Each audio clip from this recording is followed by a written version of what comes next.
Well, I have the distinct honor of getting to talk with you again, but for this time, to introduce the next President of the United States, Donald J. Trump.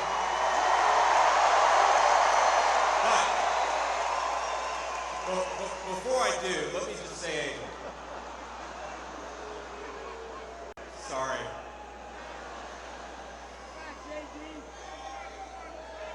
I had to screw with you a little bit, right? Let me,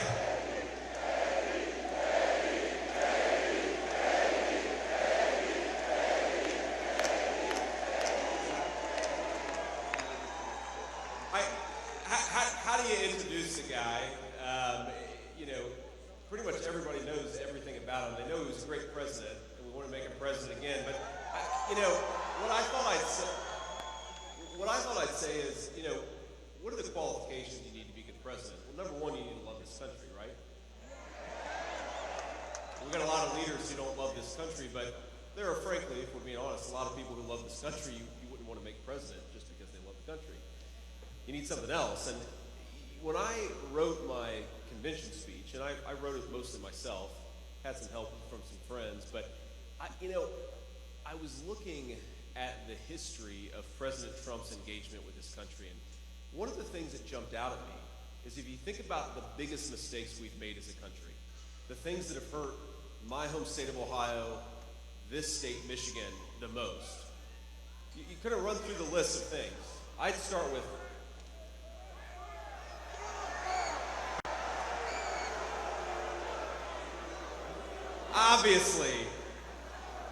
Obviously, Gretchen Whitmer's a problem. I'm talking about even further back than that.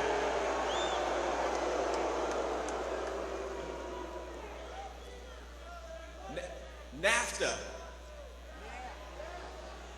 Giving China the sweetheart trade deal and letting them into the World Trade Organization. The Iraq War in 2003. On every single one of those issues, Joe Biden was wrong and President Donald J. Trump was right.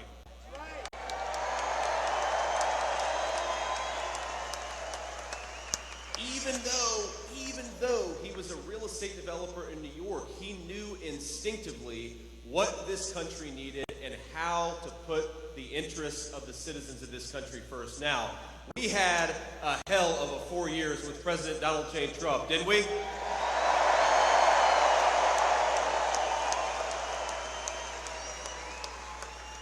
In 4 years, he undid, I believe, 30 years of damage, of terrible leadership. Are we ready to give him 4 more years? Are we ready to hear from the next President of the United States, President Donald J. Trump? Come on out, sir. And I'm proud to be an American, where at least I know I'm free. And I won't forget the men who died, who gave that right to me. And I'm gonna stand up next to you and defend her still today. 'Cause there ain't no doubt I love this land. God bless the USA.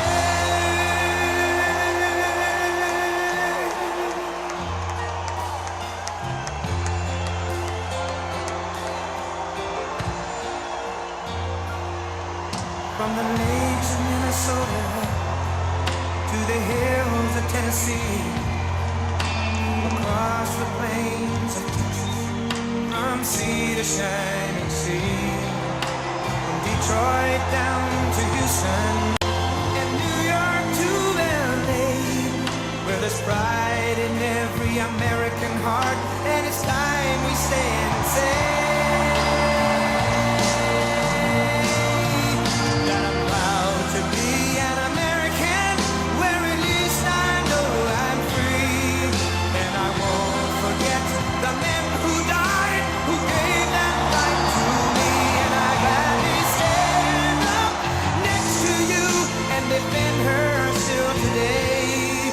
'Cause there ain't no doubt I love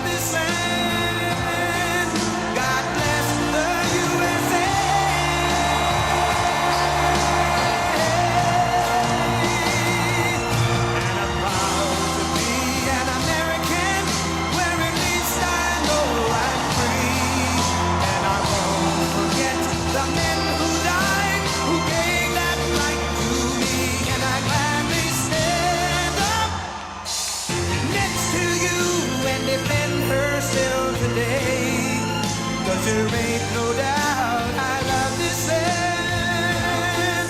God bless the USA.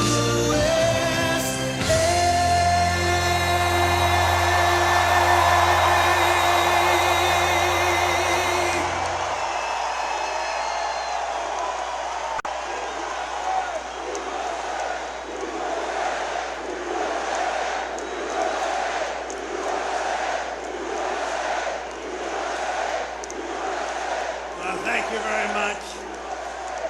This is like a Michigan football game over here. This is pretty good. I want to thank you, JD, for the introduction. You're going to be a fantastic Vice President of the United States.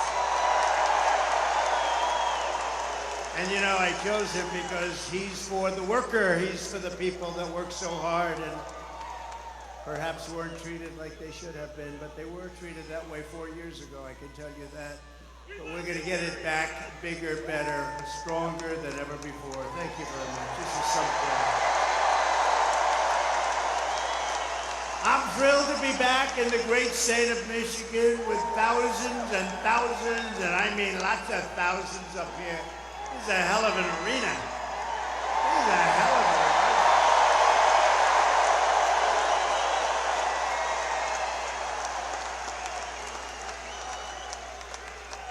You are the hard-working patriots that we love. You know, they have crowds of people outside. You're not even going to believe it. They go blocks and blocks.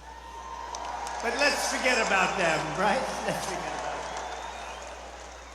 them. Let me begin this evening with a very special thanks to Americans nationwide, including all of you here today, for your extraordinary outpouring of love and support in the wake of the horrific last Saturday event. And when you think of it, it was exactly 1 week ago today, almost to the hour, even to the minute.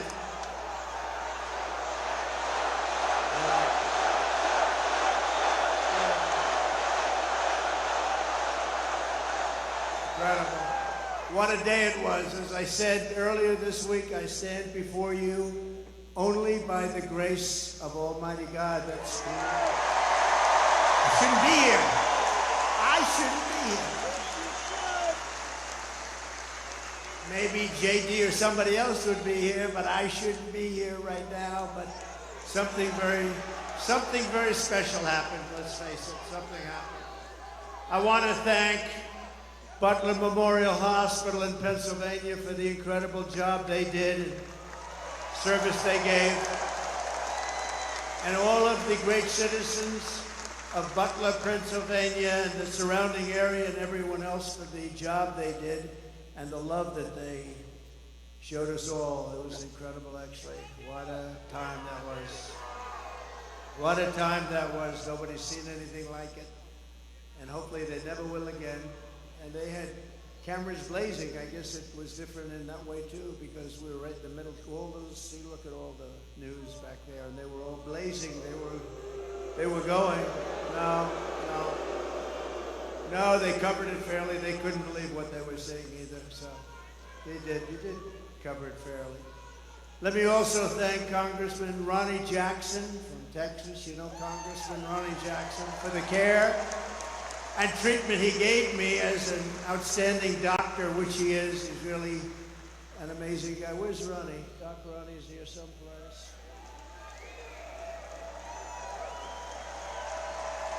Thank you, Ronnie. Thank you very much. Great doctor. He was a great admiral, a great doctor. He was a White House doctor for Bush, Obama, and a guy named Trump. And they said, who was the healthiest of the three? He said, not even a question, Trump. And I said, I love that guy. I love that guy. When he said that, that was my doctor. Even if he's a congressman, that was my doctor. But he's been a great congressman. Thank you very much, Ronnie, for everything. We appreciate it. Ronnie Jackson. We continue to pray for the recovery of the two citizens who were wounded in that evil attack, David Dutch and James Copenhaver. two really incredible people. We remain in contact and send our deepest respect to the families. Corey, as you know, Corey Comparator was a brave firefighter who died, funeral yesterday, shielding his wife and daughters from bullets. He shielded them from the bullets of this horrendous person. Corey was a hero, and we will carry his memory in our hearts for all time. Great hero.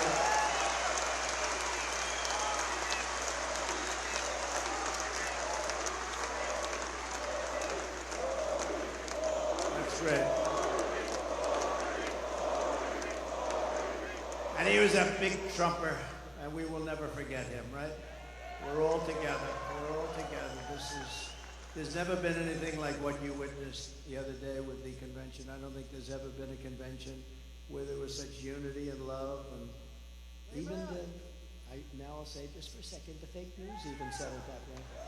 I want to be nice, but the fake news reported it correctly. There's never been such unity, and everybody did a great job, and the speeches and everything. It was just an incredible event, and I'll tell you what, Milwaukee was a fantastic place. This was a beautiful arena, and they did a really great job. And Wisconsin is going to vote for us because we spent $250 million. And when they go into the voting booth, they're going to say, we love this guy Trump. He gave us $250 million with jobs, and they're going to vote. Wisconsin's a very important state, as we know. But they really did. Wisconsin did a great job. Milwaukee, they did a great job, and the arena was fantastic. And it was just love. It was like a big, beautiful 4-day love fest. There was no fight, you know, there was no fight, no screams, no shouting, no get that guy off the platform. And in case there was, we had the Hulkster with us, right? How good was he? How good was the Hulkster? And Kid Rock called, he said, I want to get, you know, Kid Rock is big, and he wanted to get down, and he did an unbelievable job.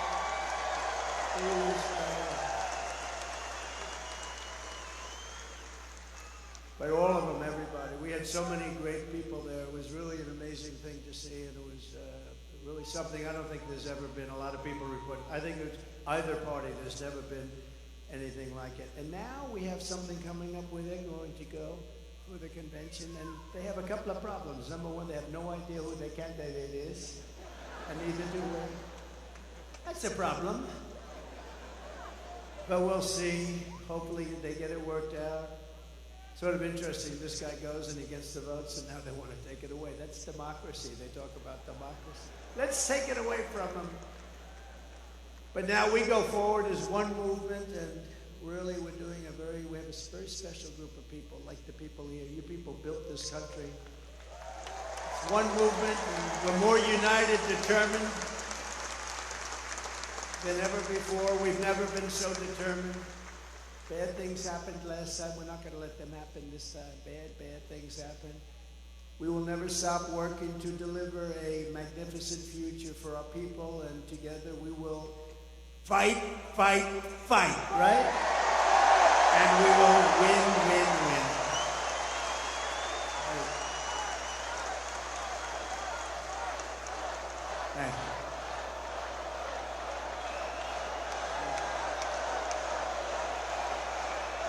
I like this place. You ever walk in to a place and you say, I sort of like this place. Less than 4 months from now, we are going to win Michigan. We are going to take back the White House in a monumental landslide. And with your help, we are going to make America great again. Right?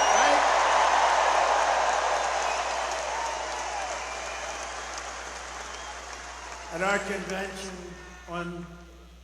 just a little while ago in Milwaukee on Thursday, it was my tremendous honor to officially accept the Republican nomination for President of the United States. And I used to say it in 2016, and I meant it 100%, but I mean it even more now because this country has gone wrong.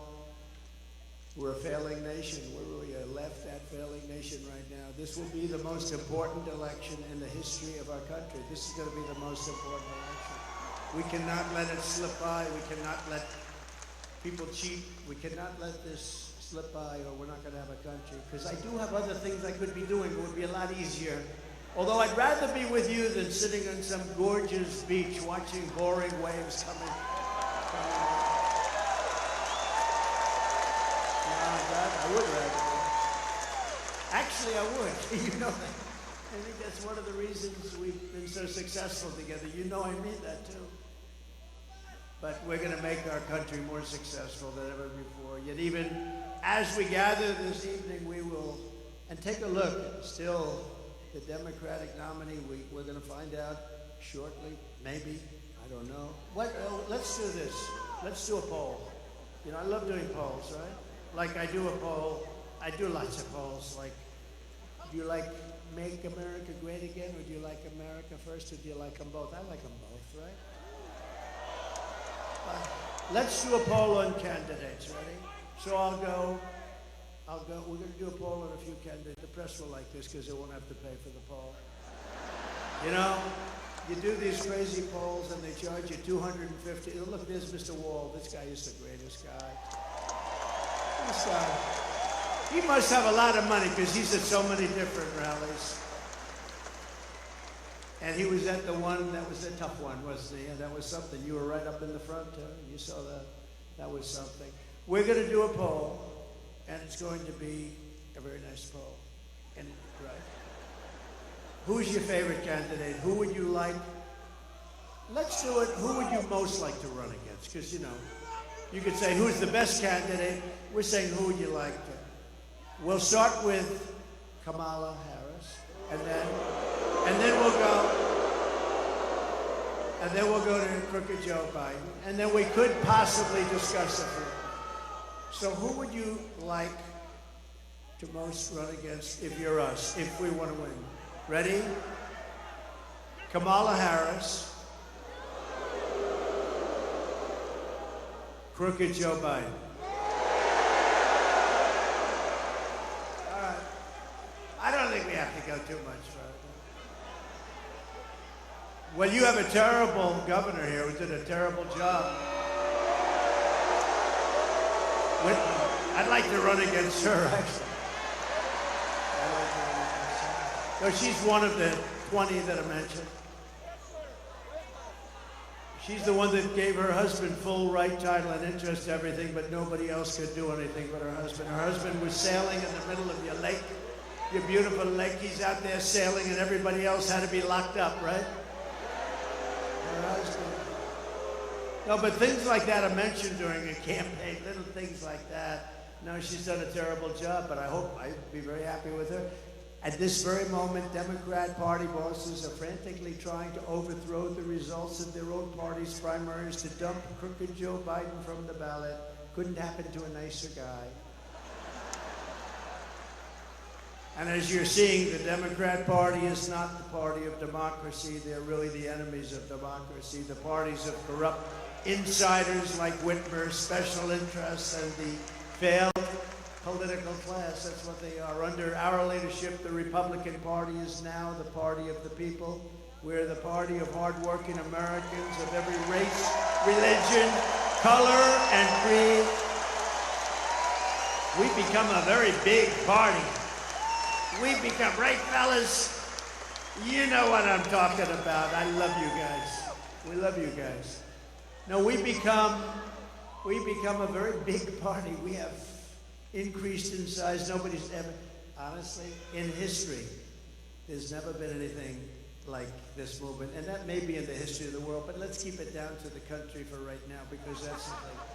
But there's never been anything like MAGA. When Biden says, we have to stop MAGA. We will stop MAGA. I said, he doesn't know what MAGA stands for. It stands for Make America Great Again. How can you be against that? How can you be against that? And you know, the other side's going around trying to make me sound extreme, like I'm an extremist.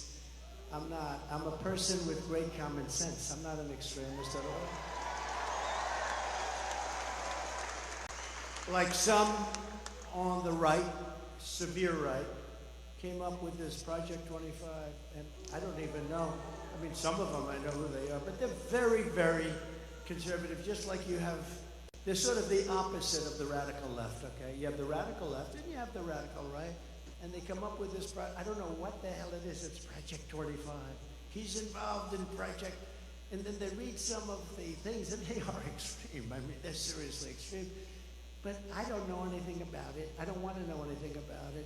But what they do is misinformation and disinformation, and they keep saying, he's a threat to democracy. I'm saying, what the hell did I do for democracy? Last week I took a bullet for democracy. What did I do against democracy? Crazy.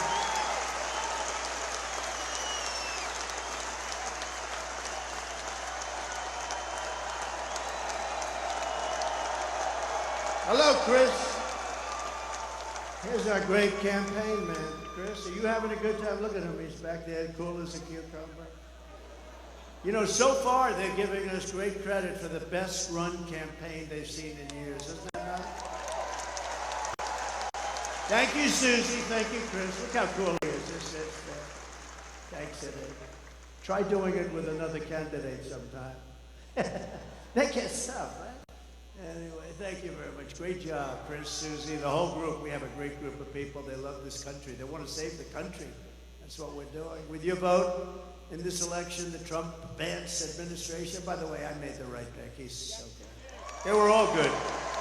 They were all good. But he's really stepped up. But the Trump-Vance administration will begin rapidly reversing every single Biden-Harris disaster starting on day one. And when you vote for Biden, you're probably voting indirectly for Harris anyway, whether you like it. Common sense, it's all common sense, right? We will end the inflation nightmare that you would have never had. We had no inflation. See, there's another thing. Biden always goes, I inherited 9% inflation. And even they have a lot of them. They have a lot of them. Look at those cameras. But they'll start turning off as soon as I start mentioning something. I'll say, the red light just went off. No, but actually the radical left reporters, of which there are quite a few, I can't believe it, I don't know why they'd have them, but the radical left reporters say the guys were, you know, wasn't it until 2 years in that we became destroyed with inflation. Inflation is a country buster. It's a class buster. It busts everything. Low income, middle income especially, and they get busted. They're busted. The country gets busted. Look at Germany from centuries ago. Look at every country that's had inflation. And we had, I believe, the greatest inflation in the history of our country. They don't even report it properly because they leave the worst numbers out. They don't talk about interest rates that went to 10, 11, 12%, and you can't get the money. So what does that mean, 12% if you can't get the money? It means it's higher from 2%. We will seal the border and we will stop this terrible invasion that's destroying our country.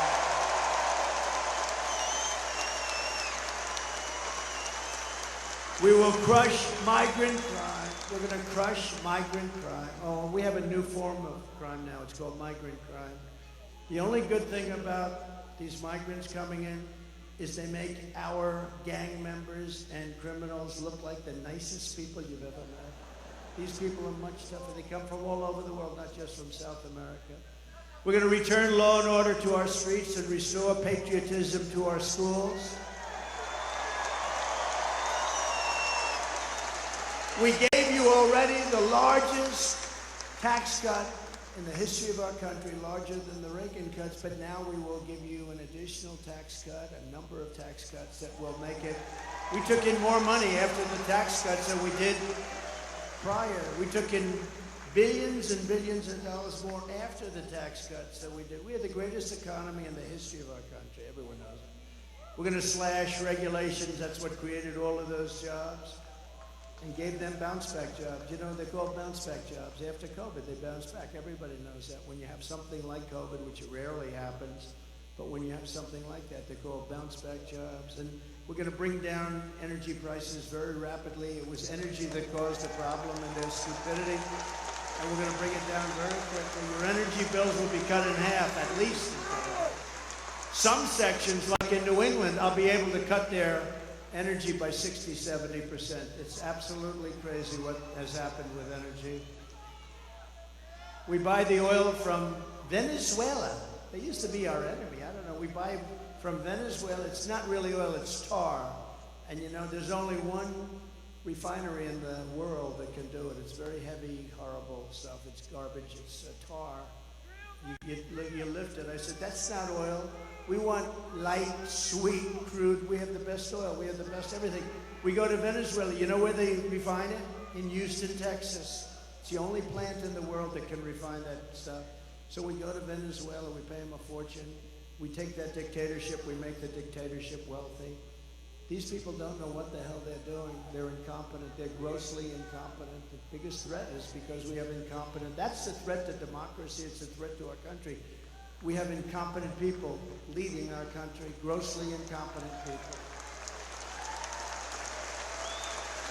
America's enemies will fear us. The United States will again command the respect that it deserves. Viktor Orban, the very powerful leader of Hungary, said, when asked what happened with the world that's falling to pieces, there are wars all over, he said, bring back Trump, it'll all end, it'll all end. We have no problem in the world.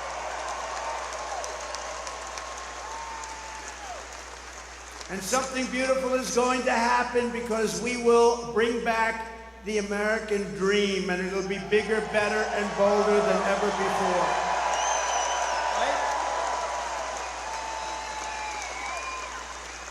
And most importantly, for the people of this great state, you know, years ago, they gave me in Michigan the Man of the Year. That was long before I was a politician. I was a business guy, I did well, I liked the state, but I don't know, I heard Man of the Year, Michigan. I said, that's cool, that's good, I'm gonna make that trip.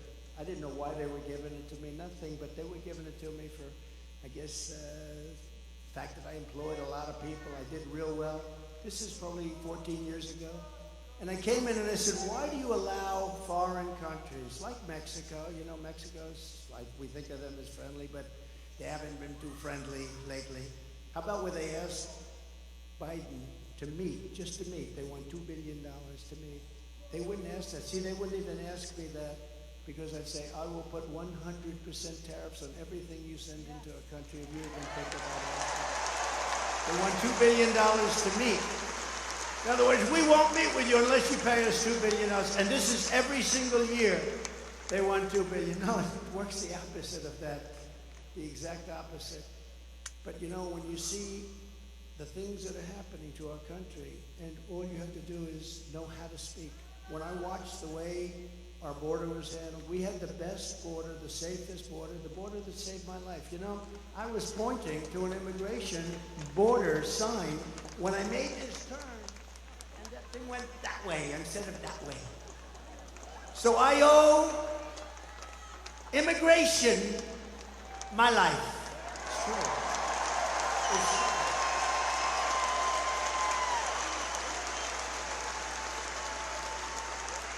Now think about it. I'm talking thousands and thousands, much more than even this. I mean, we're restricted because you're in this giant arena.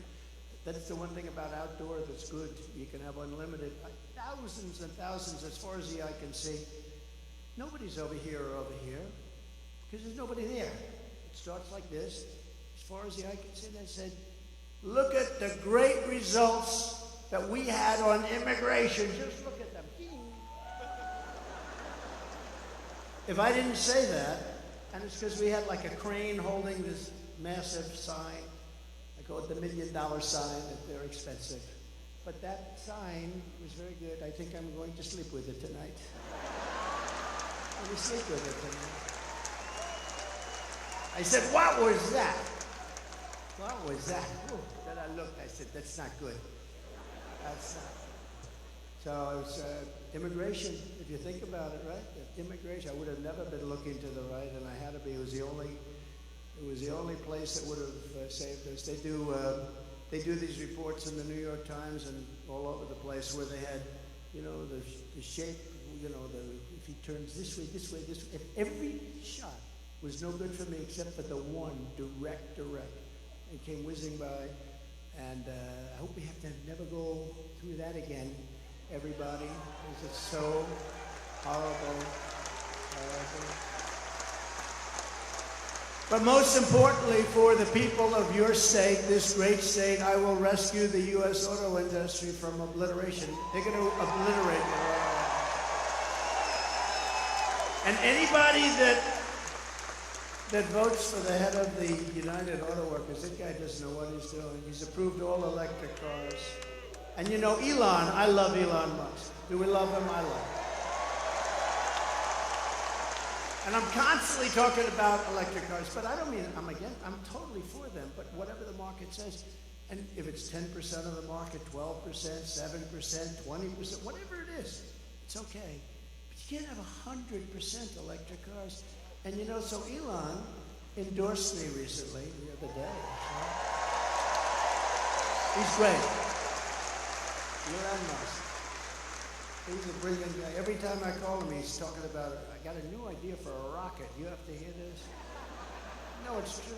You know, the first time I ever saw this, I'm watching television like 3 years ago, and I see a rocket motor engine, come down landing, straight up there, no wings, no nothing, and it's landing. I thought I was seeing things. What is that? And it's landing on a barge in the middle of the ocean. And then another one comes down, and another one. I guess 4 of them came down, 3 or 4, and they land upright. I said, what the hell was that? I've never seen that before. Now, if that were government, you wouldn't see that for another 50 to 100 years. But it was Elon.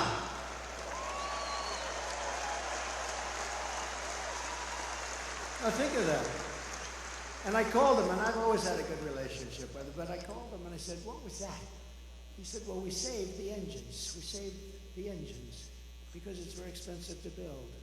So, I mean, it didn't take me long to figure that if you save them, that's good, but who the hell thought you could do that? No wings, no nothing, just like these big, long, massive tubes, and they're landing gently right on the dot. I said, that's the coolest thing I've ever seen. And you say, how long would it take government to come up with that one? I don't think they ever heard of it. Perhaps they still haven't heard of it. But, you know, he's a very advanced person, and he's doing other things that are great, and so are others. We have to make life good for our smart people, you know? We have some smart people. We have to make life good for our smart people. And he's as smart as you get. But Elon endorsed me the other day, and I didn't even know this. He didn't even tell me about it.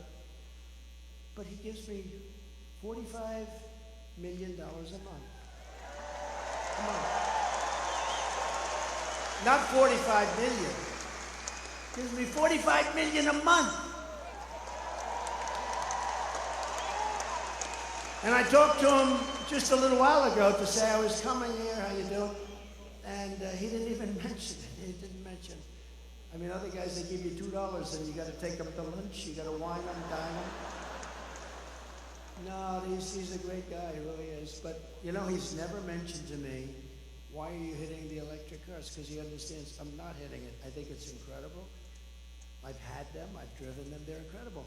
But they're not for everybody. Some people have to drive long distances.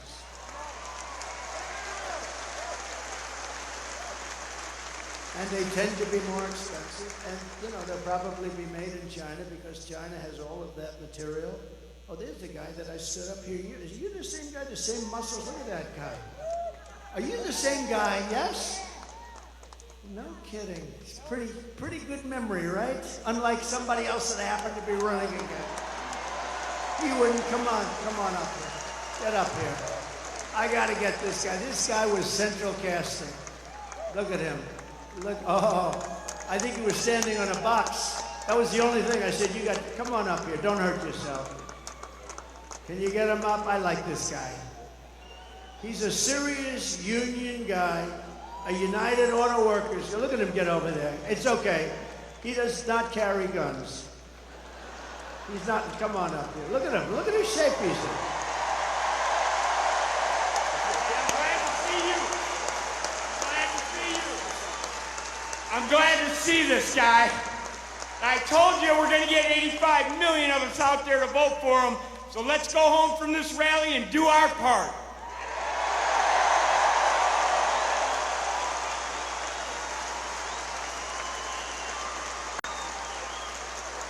Look at the arms on him. I may have height, but his arms are definitely more powerful, huh? Look at that guy. Now, last time I was here, I saw him, and he was so great, and he was agreeing with us on, we want to bring car manufacturing back, and what the deal with this thing with the all-electric cars in 6 years from now? It's ridiculous. You know, in the Midwest, they open up chargers. They opened up 8 chargers. You read about this.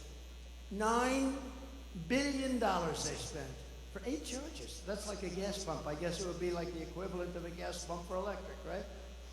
They spent $9 billion on 8 chargers. This is 8 little chargers. $9 billion. How do you do that?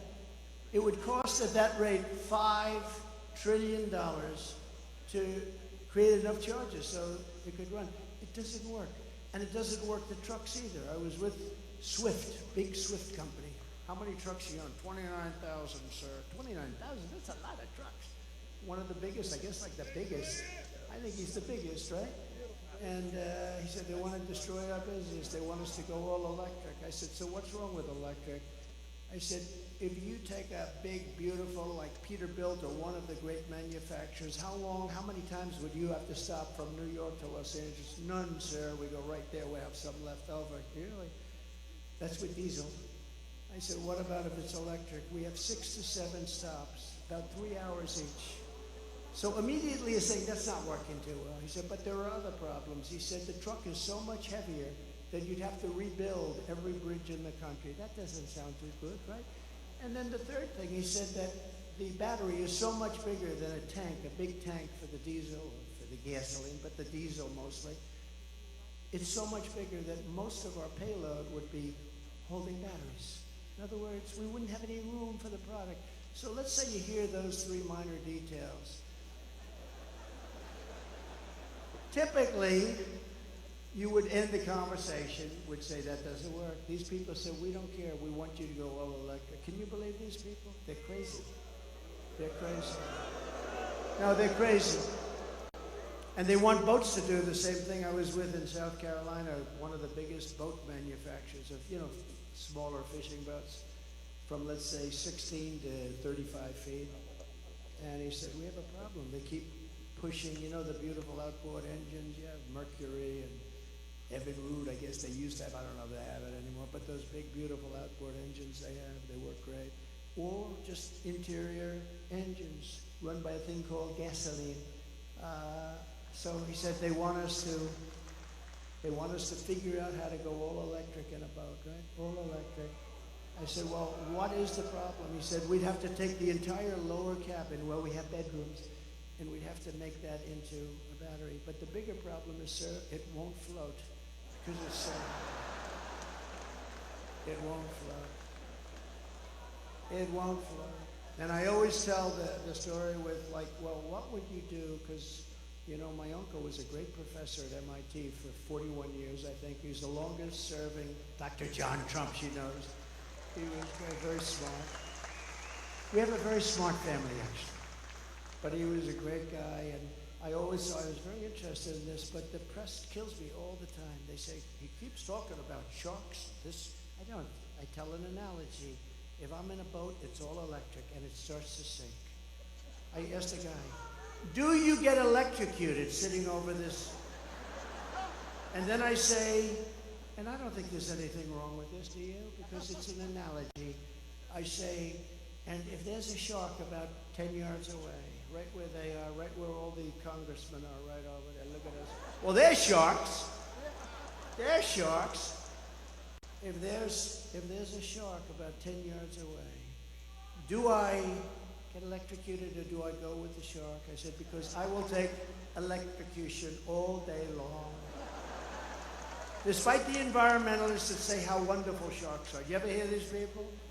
We had 3 killings by a shark this weekend, ripped people apart, and then you have the environmentalists going, well, they didn't mean to do it. They mistook them for a seal. They didn't want to hurt the child.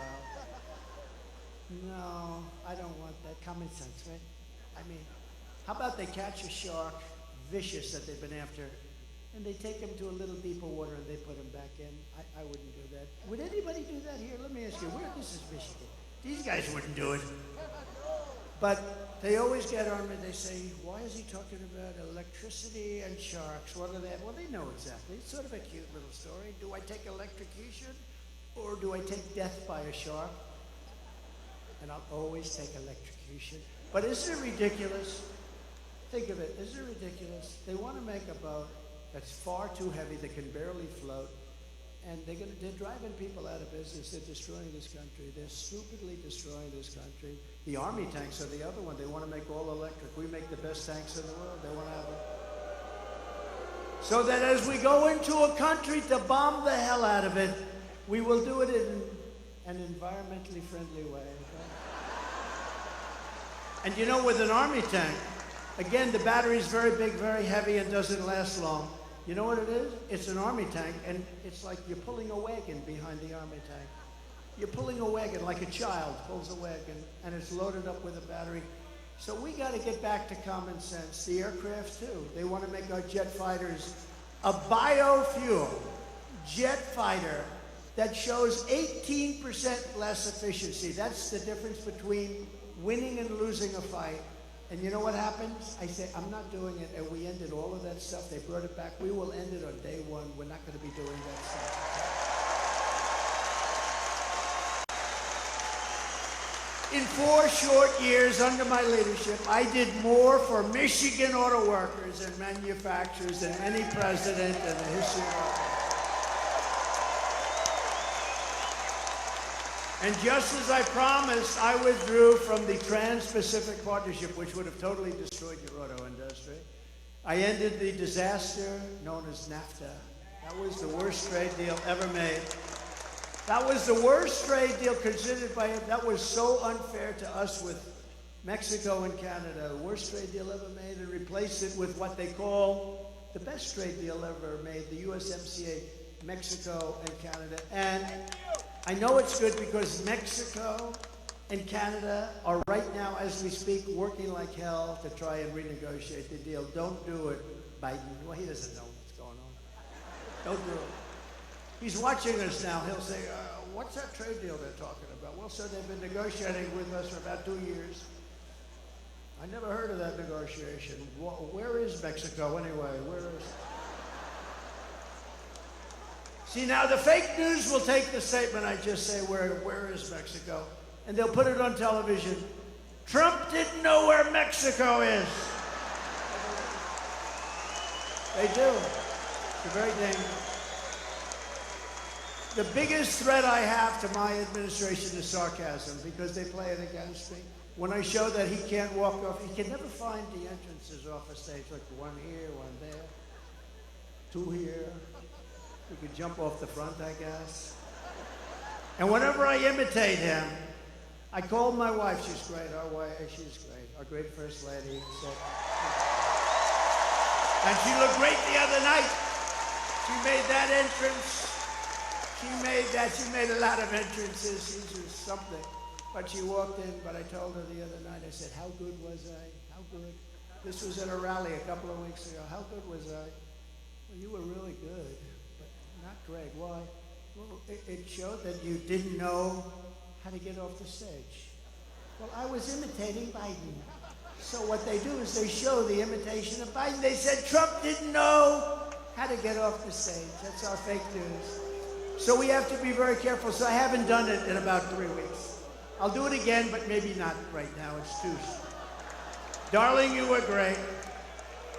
I mean, I get these crowds, 50, 60, 70,000. In New Jersey, we had we're leading New Jersey by 4 points, by the way.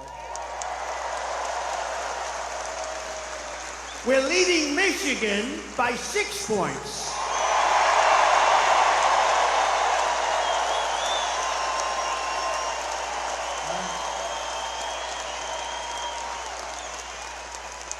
And a report just came out. Actually, we're leading everywhere and nationally, and that we have to keep it that way. Got to make sure they don't cheat. Gotta make sure they don't cheat. I took on China like no administration in history, bringing hundreds of billions of dollars pouring into our treasury when no other president had gotten 10 cents. You know, China never gave us 10 cents. I got hundreds of billions of dollars from China. And I got along very well with President Xi. He's a great guy. He wrote me a beautiful note the other day when he heard about what happened. And he wrote me a beautiful, most of the leaders did. You know, a lot of them didn't like what I was doing to them, but they also knew it was about time. The jig was up, right? It was about time. But they wrote me, almost all of them wrote me notes. It was nice. Now I have a good relationship with all of them. That's a good thing. You know, a lot of times the press would say he gets along with Kim Jong-un, North Korea. He's a lot of nuclear weapons. I got along with him great. You were never in danger with me as your president. It's a good thing to get along, not a bad thing. I used to tell him, why don't you do something else? All he wants to do is buy nuclear weapons and make them. I said, just relax, chill. You got enough. You got so much nuclear weapons, so much. I said, just relax. Go to let's go to a baseball game. I'll show you what a baseball. We'll go watch the Yankees, or we'll come watch Michigan at its home opener. Okay, how about that? Are you going to have a good team this year, I think, right? I heard good. I heard good, but who the hell knows, right? Guy drops a pass, that's the end of that season. It's a risky business. I proudly imposed a 27.5 tariff on all Chinese auto imports to keep China and Chinese cars, keep them out of America. You don't sell a lot of Chinese cars in here because of what, and if you did, it'd be fewer cars that you made. We're going to bring back the auto industry because we're going to bring it back. We're going to have them. If they want to come in and sell us cars, they can, but they have to build plants here and they have to hire our workers, and that's fine, and nobody can say anything about it. Under the radical Democrat policies, the U.S. auto industry is being decimated. You know, we lost 64% of our industry over the years, 64%. We were a giant. And now they're made, a lot of them made in Mexico. Mexico's taken 35% of the auto industry. And we did something very strong. We did something very strong with Mexico. But you know, when I was building the wall, I said, you have to give us 28,000 soldiers. And they laughed at me. I hate when people laugh at me. I hate it. Oh, it's so disrespectful. They laughed at me. We won't do that. Why would we do that? I said, because you have to. We're building the wall. People are flowing in through your country. We want 28,000 soldiers to protect us while we're building the wall.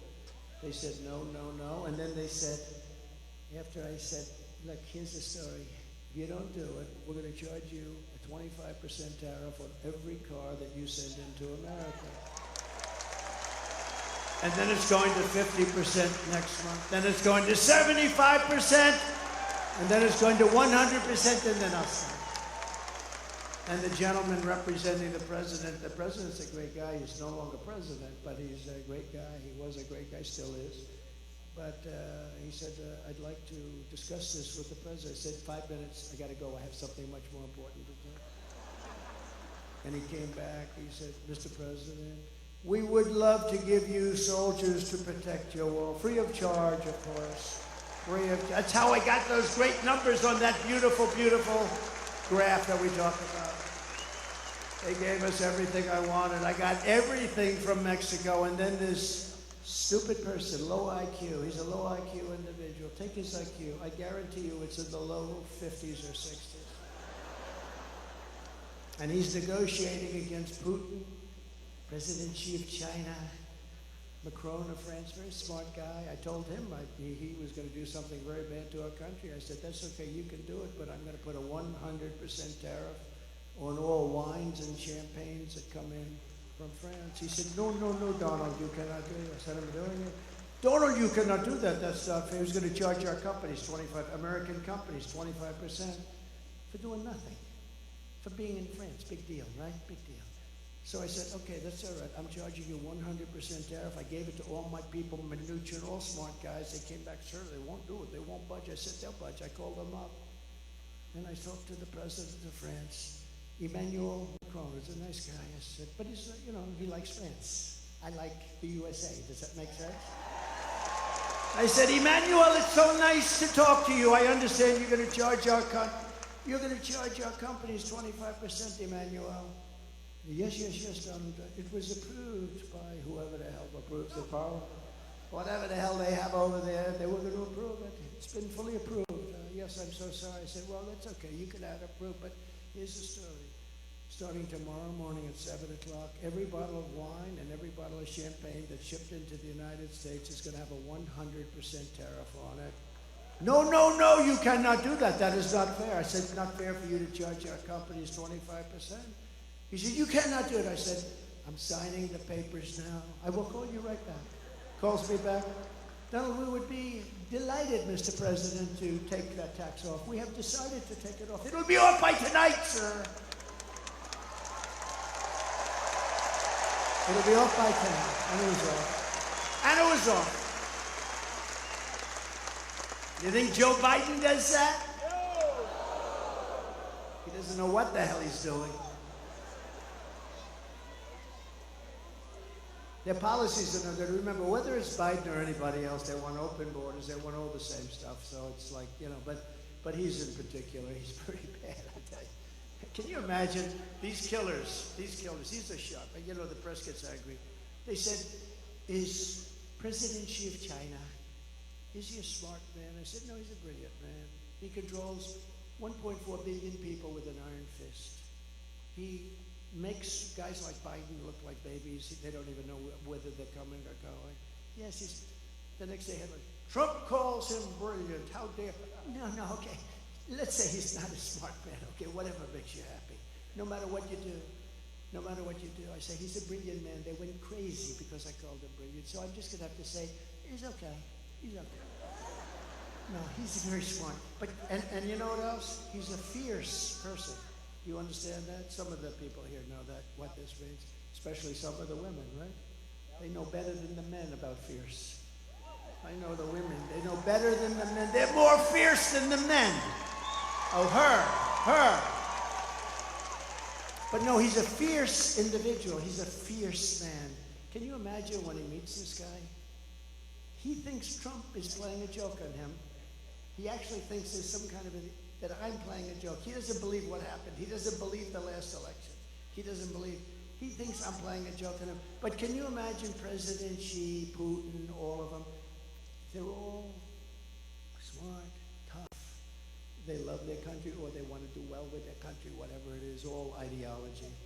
But we have to have somebody that can protect us. And Orban was right. We have to have somebody that can protect us. Right now we have really low IQ people in there. And the president in particular, he has about a 70 IQ. And he's going against 210. And it never works out. It never works out. When I'm back in the White House,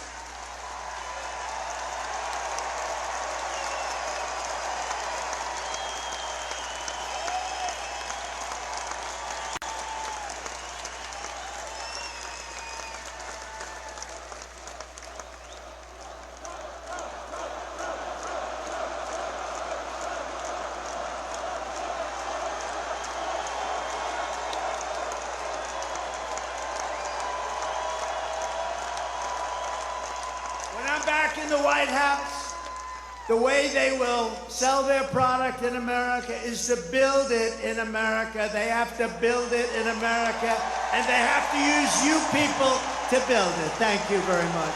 Very simple. We will build American, buy American. We're going to hire American. We're going to get it going. We're going to get the auto industry back. It's ridiculous. I will revoke China's most favored nations trade. You know, they have a most favored nations trade status. They've had it for years. We had it revoked, and then we had that stupid election, that ridiculous election that everybody knows was ridiculous. But I will revoke it. They have a trade where basically they're saying we're just beginning. They're not just beginning. They're teaching our people too much. I will pass the Trump Reciprocal Trade Act, meaning if China charges us a 100 or 200% tariff or tax, we will charge them a 200% tax. Called reciprocal. They charge, we charge. sort of says, I shouldn't say this, because, you know, Franklin Graham, I told the story the other night, Franklin Graham, he's such a wonderful guy. Billy Graham was his father, the greatest. My father used to take me to Yankee Stadium to watch Billy Graham. The place was packed, and he would get up and he would rant and rave, and you left there and you believed that it was God, in fact, that helped me last week. You would believe it. You listened to Billy Graham. And Franklin Graham is right, probably. But he wrote me a beautiful letter. He says, President Trump, I watch your speeches and your rallies all the time. I love your storytelling. There's nobody that can do it like you, but please, you're hurting yourself very badly. Don't use foul language. It made me feel bad, actually, because I don't use much. I don't use much, and if it is foul, it's not really foul. You know, there's really foul, and there's foul, and then there's a little off. Like some people they don't like the word hell. That's a bad word. You know, I mean, that's not good. Or the word bullshit they don't like. So, I'm not sure. But it's more descriptive. There's just no word to sort of. But he said, so please, so I've been really good, and for the last 4 or 5 times I've really been good, but you know, you lose a little something. But reciprocal trade, it basically means you screw us and we'll screw you. It's very simple. And I can't describe it. And I don't think it's foul, but he's probably right. To further protect Michigan auto workers, I will end the Biden-Harris electric vehicle mandate on day 1. It's going to end on day 1. And I will immediately terminate the Green New scam, and we're going to use that money to build roads and highways and bridges. Under Biden and the radical left Democrats, inflation is wiping out our middle class. Groceries are up 57%. Gasoline is up 69%. Mortgage rates have quadrupled. They've gone up 3, 4, 5 times. And they never include that in their stats, you know. They never include those things. They never include mortgage rates. And you can't get the money anyway, so what really is the number? And since Democrats took over, total household costs have increased by an average of $28,000 per family. Think of that. Under my leadership, we will throw out Bidenomics and we will replace it very simply with Maganomics. Maganomics.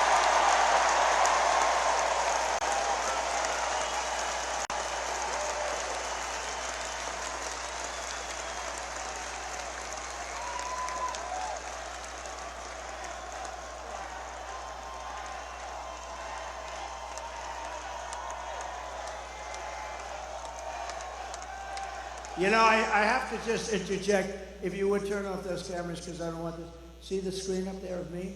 That's very severe, that comb over. That's a severe sucker.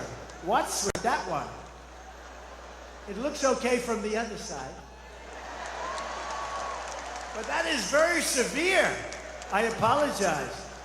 Man, I looked up there, I said, whoa. Look at that. Wow. That's like a work of art.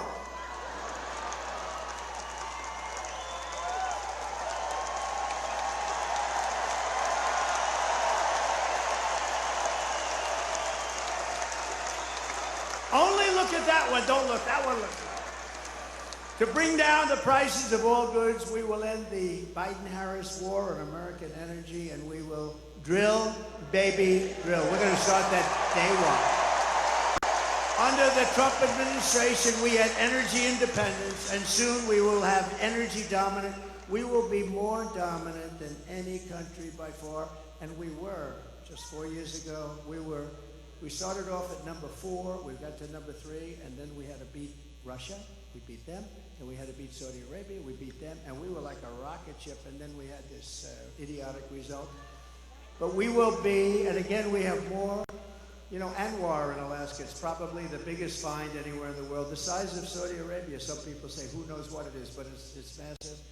Ronald Reagan tried to get it, couldn't get it, and that was easier in those days environmentally. They stopped it with the environment. You know, the environment is very important to me, and environmental is very important, but you know, you can't use it to destroy a country. And they stopped it. They stopped it for years based on the environment. I got it approved. It was totally done. This is since Ronald Reagan, who worked so hard to get ANWR, he wanted to be able to drill in Alaska. Think of it as the size of Saudi Arabia, approximately, bigger than Texas, bigger than everything. We would have had something that nobody else even comes close to. And on the first week in office, his Department of the Interior person, who was just put in, Department of Interior, she outlawed it. She said, we're not going to use it. Stopped all work. They were ready to start drilling. It took them a while to get ready. They're ready to start drilling. The money would have been incredible. The prices were very high. We're the only country that stops drilling when the prices are at an all-time high. And we stopped drilling, but we'll get that back, and I'll get it back very fast. But ANWR, they got it. Unbelievable. And I will cut taxes even further than we did before, and that includes no tax on tips, right? No tax on tips. All that government does is harass everybody over it anyway. It's like a big harassment operation. They hired 88,000 IRS people to go harass everybody. So if you work in a restaurant, if you drive a cab, or if you do anything having to do with tips, I hope you're going to remember, bartenders, let's see, hospitality workers, a caddy, a barber. Barbers get tips. I don't give mine a big tip because I don't think they do a very good job. If you're a mover, a driver, or anyone else who relies on tips, the money is going to be 100% yours. You better go vote. If that doesn't get you out, if that doesn't get you off your ass to go out and vote for Trump, nothing will. Gotta do it. Right? Gotta do it. And as we rescue our economy, I will also restore the sacred and sovereign borders of a place called the United States of America. Right? United States of America. With Democrats in charge, the greatest invasion in history is taking place right now. This is an invasion of our country. You remember during the time I was trying to get the wall, and I was getting all sorts of assurances, and you couldn't get it from Congress. It was incredible. So I did get a lot of money for the military. So I put an extra $10 billion. I put a little fund, an extra $10 billion. I then called it an invasion of our country, and I took it out of the military, and I got it built. And now we're going to build it larger. We have to close up the areas that weren't built. We have certain areas where we needed to have them open for a little while for getting all of our stuff back. I don't like leaving brand new bulldozers and everything on the other side of the border, right? We want to close it up. But we had certain areas we had to close up. And when they took over, they said, we're not going to close it. I said, these guys actually do. I thought they were kidding. I thought they were not being serious. Who would want an open border? Who would want an open border where people come in from prisons and jails and mental institutions? Either people that don't love our country, stupid people. They're not stupid because anybody that can cheat that well in an election is not stupid. Or maybe a new thing is emerging where they want to get people to vote illegally, and they don't care. They have no shame. And we're watching that. Our chairman is here. The Republican chairman is here. The whole thing. See? The big boss is here in Michigan, so you're going to remember that. But we're working on that, but they do. They're trying to sign people up who just came in, who have no idea where they are, what they're doing. They came in. And in many cases, they're very rough people, but they came in. They're trying to sign them up to vote. This is what they'll do. Because think of it.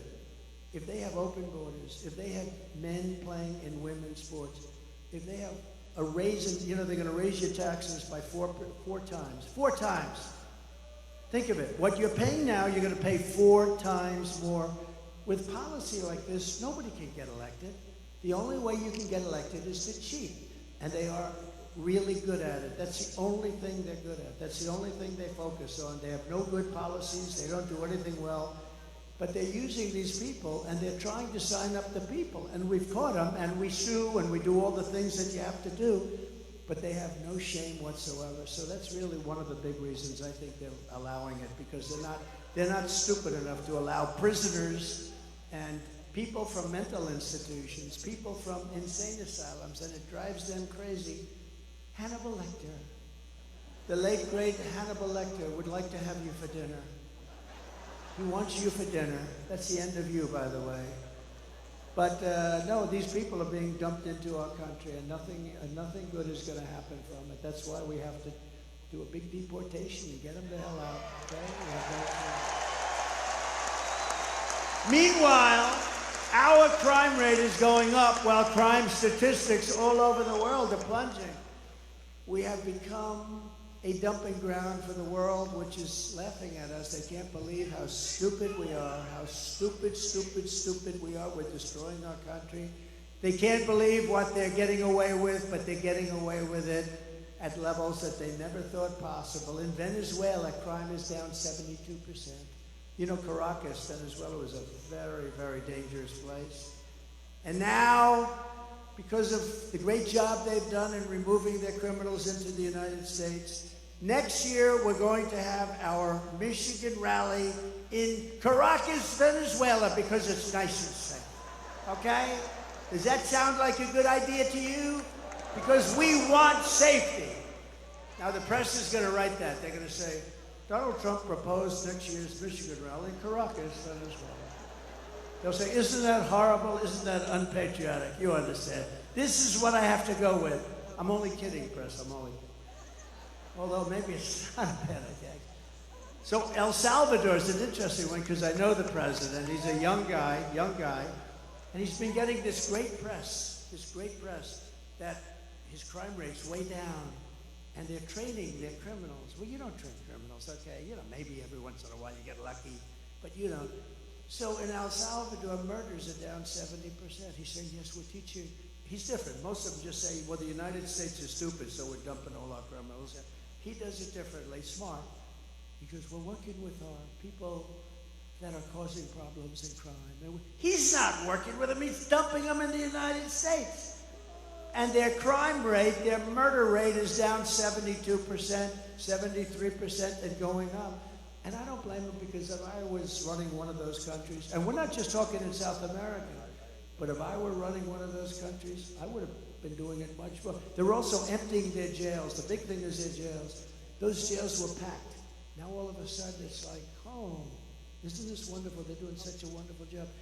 They're dumping their criminals into the United States of America, and we're not going to take it anymore.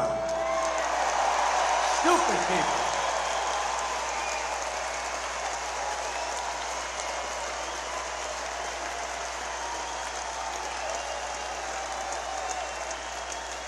You're not going to teach a criminal not to be a criminal. Not going to happen. And you don't have the time, you don't have the energy, because you have to do other things. That is why, as soon as I take the oath of office, we will begin the largest deportation operation in the history of our country, even larger than that of President Dwight D. Eisenhower many years ago. He was a big deportation person. Under the radical left Democrats, Michigan communities are being overrun with migrant crime. You know that better than anybody, right? Does everybody agree? It's being unbelievable. In Oakland County, criminal squads of illegal alien gang members are hiding in the trees and breaking into Michigan homes after dark, looting them for jewelry, purses. They're taking the women's purses right out of their bedrooms. Electronics, cash, they're stealing, they're robbing the houses. Earlier this year in Kent County. Does anybody live in Kent County here? Sounds good to me, but you're not going to like this.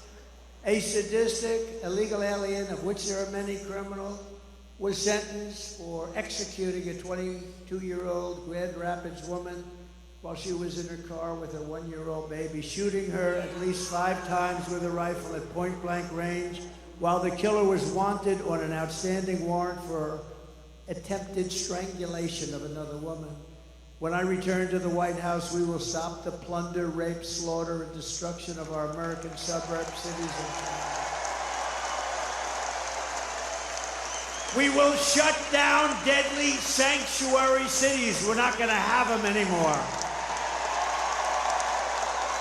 And we will shift massive portions of federal law enforcement to immigration enforcement. We're going to get the bad ones out. We're going to get them out immediately. It's not going to take long. We're going to rely on law enforcement, and we're going to give law enforcement back their dignity, respect, and power so they're allowed to protect you.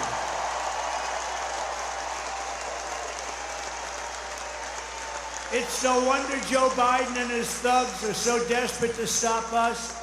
They know that we are the only ones who can stop them. We're the only ones. You know, we talk about Biden like he's a feeble old guy, and he is. He is. But it's the people that surround him. I mean, he's perfect for them. This is the fascists and communists and some bad people surround him. I know just about all of them. I can tell you about all of them. Did you hear about our big victory in Florida last week? Did you hear? We won the big case. We're going to take down Trump. We're going to take down Trump. No, when you have a great court system, when you have honorable judges, people that really love the country, good things can happen. But we won that case in its entirety. That was the one that's going to take them down. They've been saying that for, 8 years now, right? And here we are leading in every poll. We got to get it close. You got it close. You got it close. We don't want to talk too much.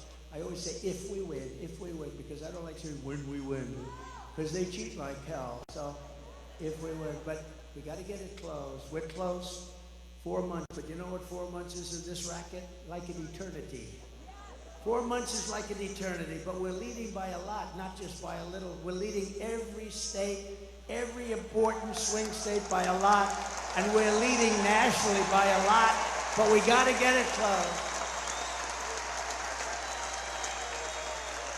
The radical left Democrats rigged the presidential election in 2020, and we're not going to allow them to rig the presidential election in 2024. We're not going to allow it.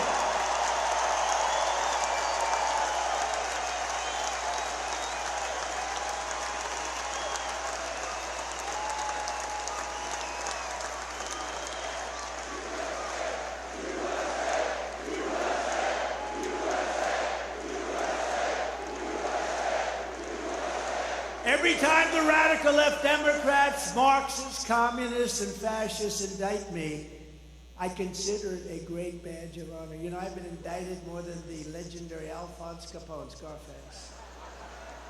He was a tough man. See that guy right there? Ultra MAGA. You're Ultra MAGA. He's tough as hell. But if Alphonse didn't like you, you would be in the foundation of a building rising someplace in your great state, right? He was not. He was a tough cookie, this guy. I got indicted more than Alphonse Capone. Think of it. My parents are looking down. I had wonderful parents. They never saw this for me. They never saw, let's see, I'm voting for, oh, I don't want to even read that one. Thank you. Thank you. I appreciate it. But I'm being indicted for you. Don't worry about these fake indictments. These aren't indictments. These are Biden indictments. These are a sick, weak, pathetic man who can't run an election. So he indicts his opponent thinking that's going to win. And in many cases it would. You know, third world countries do this a lot. Banana republics do it a lot. We've never done it. And we're going to teach them why they can never do it again. Because it's actually hard to believe. It's actually driven our poll numbers way up. And then we had the debate. Did anybody watch the debate? Poll. Who won the debate? Biden or Trump? Poll, free poll. I just saved $300,000. Isn't it something these pollsters, they come, oh, I have Tony Fabrizio and McLaughlin back there, I gotta be careful. But I just saved $300,000 doing that poll. They interview like 97 people have been interviewed. And Trump is leading by a little smidgen. I got 25,000 people here or something. They got so many people outside. I wish we could include them. I'd love to get them in. Would anybody like to leave now and let the other people? That's not nice. Never forget, our enemies want to take away my freedom because I will never let them take away your freedom. They want to silence me because I will never let them silence you. And in the end, They're not after me, they're after you. I just happen to be standing in their way, and I always will. Right? I always will, fellas.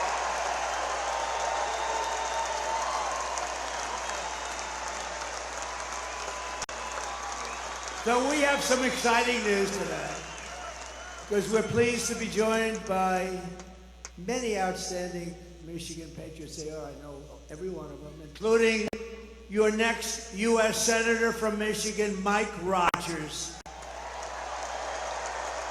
And Mike is just as adamant as me. He'll vote to stop the invasion, end inflation, halt the outsourcing of Michigan jobs, and bring back the auto industry.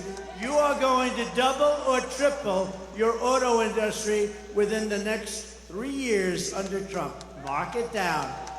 Mark it down. Because we're not taking their cars. We want them to build the cars here, using you people to build them. Also with us is another good man who is running for Michigan Senate seat, Sandy Pensler. Do you know Sandy? So I have a big announcement to make then. Sandy has just announced that he would like to do something very important tonight. So you have Mike, who's a total pro, Sandy, who's a total pro. I'd like to ask both of them to come on up, and I'd like to have Sandy make a statement first. Thank you. Come on up, fellas.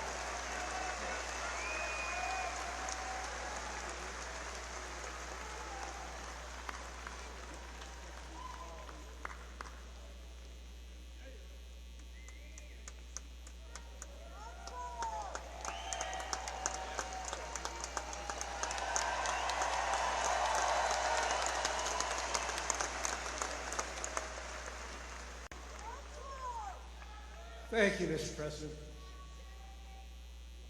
I was so inspired when President Trump kissed the empty uniform of Corey Competore. I flashed back immediately to a couple days after 9/11 at the local firehouse, where I hugged the lone remaining survivor and looked out at 12 empty uniforms. Thank you for honoring all of them as well.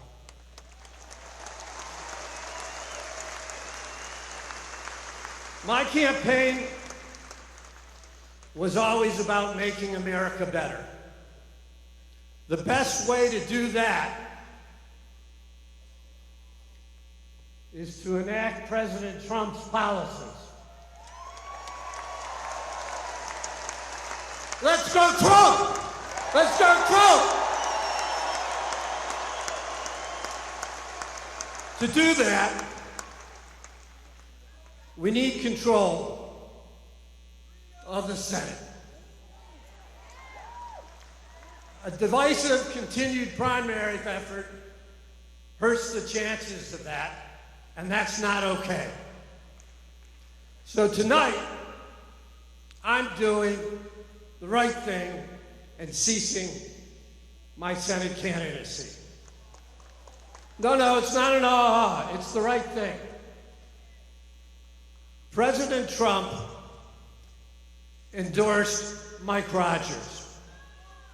Tonight, so am I.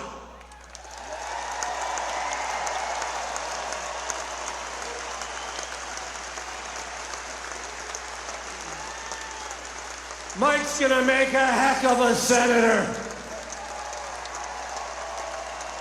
So I want you guys to look around the room tonight, because everything goes through Michigan.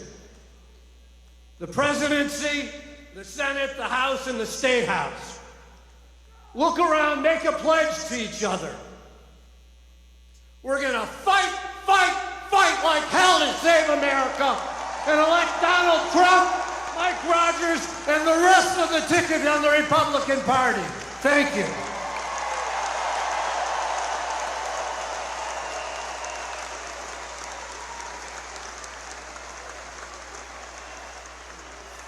Thank you, Sandy. I am honored to have you stand with us and all Republicans to win the state of Michigan. Thank you for your courage. Thank you for your leadership. You're going to be an important voice going forward in our party in Michigan. And Mr. President, I want to say this, as a former law enforcement guy, it wasn't that the bullet took you to the ground. It was the fact that you got back up for America.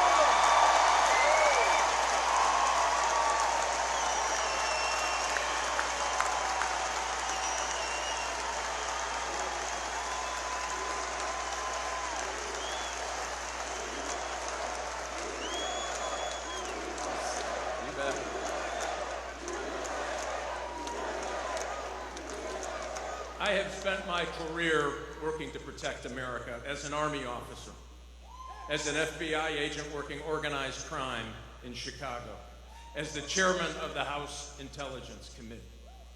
I have never seen a more unsafe America because of the Democrats over the last 4 years.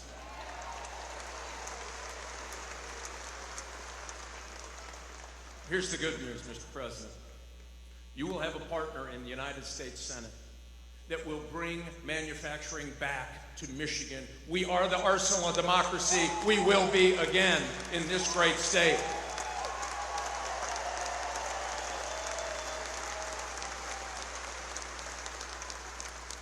And I'll pledge to you, I will get Department of Justice reoriented to actually going after criminals.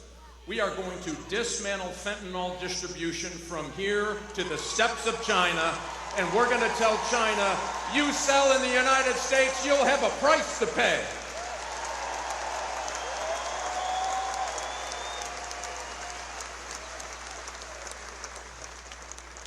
Mr. President, I'll guarantee you this as well. With your leadership, winning the state of Michigan, winning for the United States, putting America back in Washington, D.C. versus Washington, D.C. and the rest of America, we will make America respected again. We will bring back law and order again. We will make America safe again. Let's flip the Senate. Let's elect Donald J. Trump and Mike Rogers to the Senate, and let's get busy. Thank you.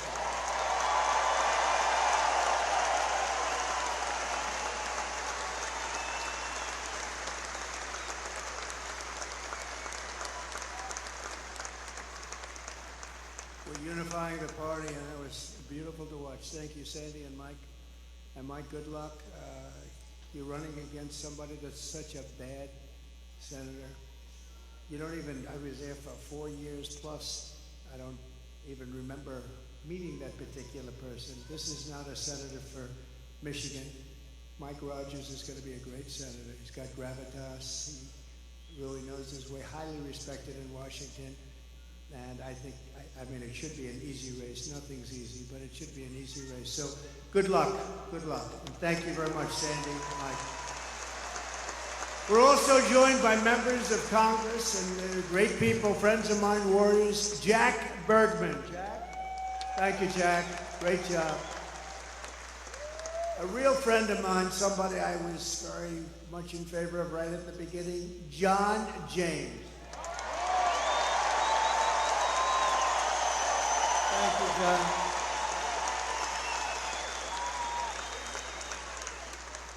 A warrior, somebody who helped me do a lot of different things. He gets things done.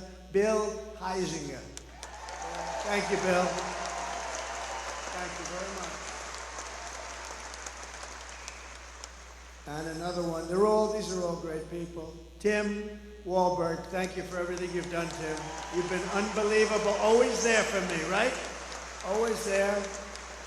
And a man from a slightly different location, a little bit down. You're not going to get there with an electric car, but unless you want to stop a few times. But comes from a state known as Florida, a great place, and he's so respected. He's such an incredible man. Brian Mast. Thank you, Brian. Ah, Brian. Thank you, Brian. What a guy he is. He's a warrior. He's a real warrior. Thank you, Brian. Michigan House Republican leader, Matt Hall. Thank you, Matt. Good job you're doing, Matt. Are we going to win, Matt? Will you please make sure? We need these local ones, right? That's right. Michigan Senate Republican leader, Eric Nesbitt. Thank you, Eric. Great. Thank you. Good job. A congressional candidate who I hear is doing very well, Tom Barrett. Tom, get in there and win. Good. A friend of mine who was really brave, ran a tough race. It's amazing, actually. Really did well. Her father was a very special guy who was in the steel industry, and he passed away. A battle with cancer, a long time battle, but he was fantastic. And I got to know them both very well. She's a terrific woman, Tudor Dixon.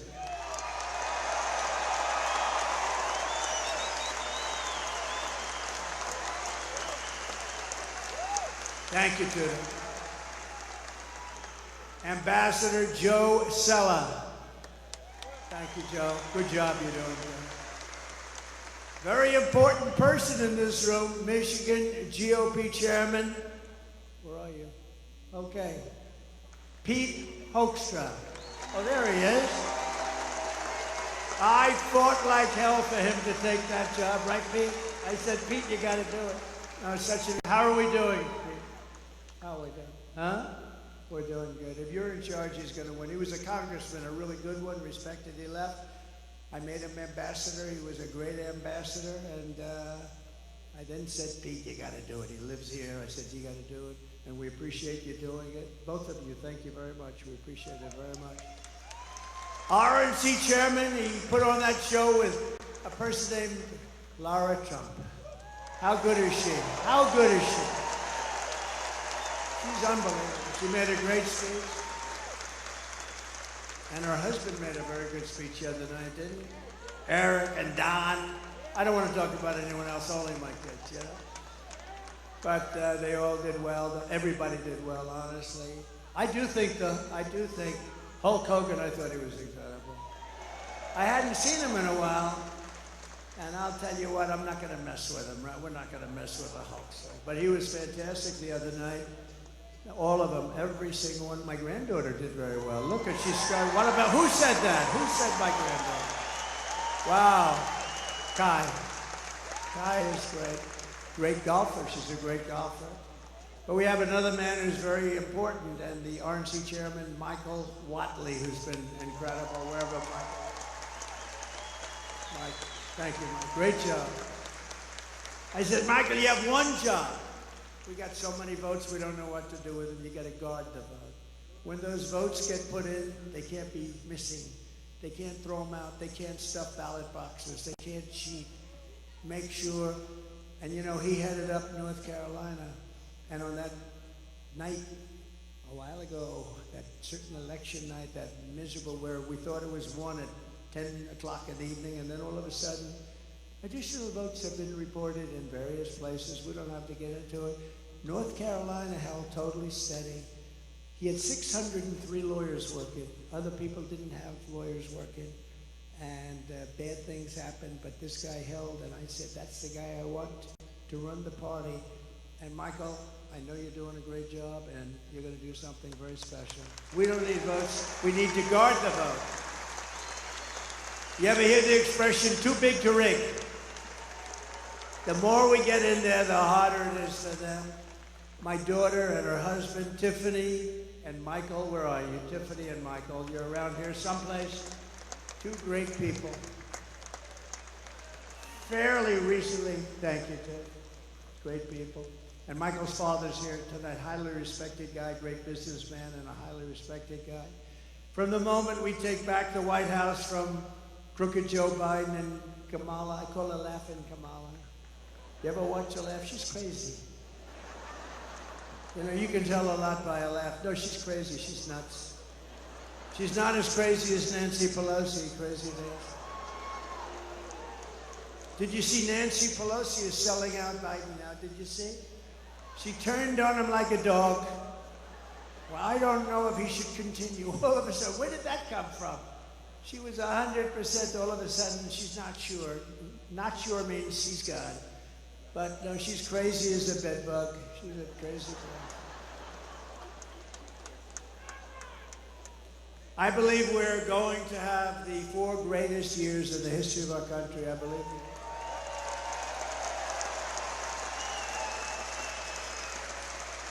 And I believe that Michigan is going to have the greatest of all of any of the states because I'm going to bring back your auto industry. I'm not going to take this. You know, in Mexico, they're building among the largest plants for auto manufacturing anywhere in the world. In Mexico, near the border, they think that they're going to make cars and sell them into the United States and lose all our jobs. It's not happening. And you know who owns those plants? China! China owns them. And we're not letting it happen. We'll put 200% tariffs on, 400, I don't care what would. Whoever is building your plants, we're not allowing any of those cars to come into the United States, okay? We're telling that to Mexico right now. You want to build those plants? A friend of mine who builds plants, that's all he can do. He's a great guy, but his strength is plants. If you say walk across the street, he's not that good at it. But to build a plant, he has no problem. He builds a great auto plant. So I said, I'd like to see one. Take me. He goes, well, we'll have to go to Mexico. I said, what about the United States? No, not so much. He goes, they're actually some of the biggest in the world being built right now in Mexico. I said, this happened over the last couple of years with this stupid president that we have. Stupid. He's a stupid person. And I can say it because, you know, once he weaponized justice, you know, I would never talk about a president like that. Once he weaponized justice against me, I said, oh, wow, that's really incredible. That's never been done before. I can do it. And I'm knocking him out. But sometimes you have crooked judges. We have some real crooked judges, too. That's the only way. The only way I can lose is crooked judges. But we'll get it overturned, anything that happens. But once he weaponized, I wouldn't talk that way. In fact, before this happened, before he did this, I treated him not nicely, but I treated him with far more respect than I do right now. It's one of those things. But we can't let these companies come in and steal our wealth, steal our jobs, destroy our companies, and end up building it 10 miles across the border and think we're going to allow them to get away with it. We're not. They have to build it over here, and they have to use our people. So, and it's going to happen. And Michigan will benefit more than any state in the union because they stole your auto industry, and we're going to bring it back, and it's going to be at a level that it was in its height. Okay? You hear that, John James? You hear that? We're going to put John James in charge.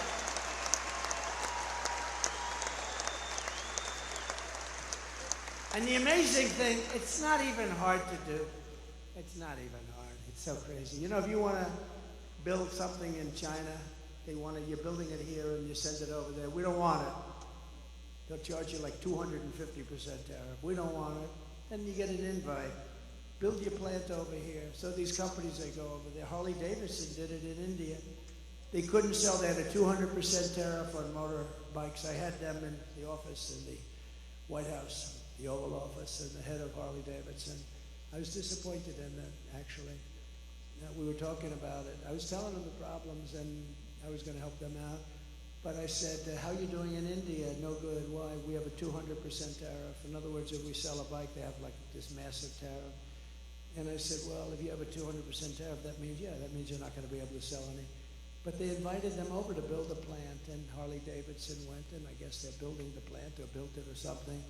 But that's what they do. I don't blame India. I blame us for allowing it to happen. It's not going to happen anymore. I had it stop, and then we had the COVID fight. We had to fight COVID. We did a great job. We never got the credit. We got credit for the military. We got credit for everything. I defeated ISIS. We did unbelievable things. Unbelievable. We got the biggest tax cut in history, the biggest regulation cuts in history. You know, when I go to the companies, the big companies, highly sophisticated, I said, so I got you the biggest tax cuts in history, and that was good for jobs. And I got you the biggest regulation cuts in history, and that was good for jobs. If you could only have one, would you take the regulation cuts or the tax cuts? Every single person, and I must have asked the question 200 times over the years, said the regulation cuts were more important than the tax cuts. Can you believe it? You wouldn't think that. But we got you the biggest regulation cuts in history. before I even arrive at the Oval Office, shortly after we win the presidency, we win, we're going to all win it together, I will have the horrible war between Russia and Ukraine settled, and I will be the only one that can make this statement. I will prevent World War III from happening. You're very close to World War III.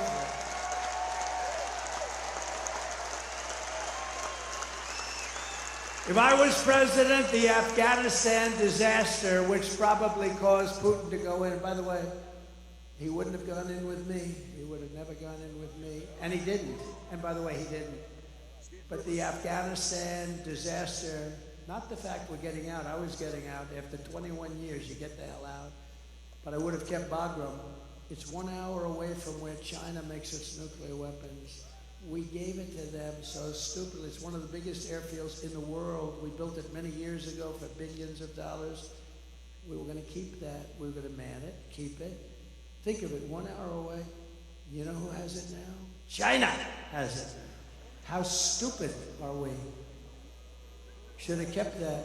And you know the lift? The lift should have been done at Bagram, not their little local airport where they had riots all over the place, and then the bombs started going, killing 13 of our great people.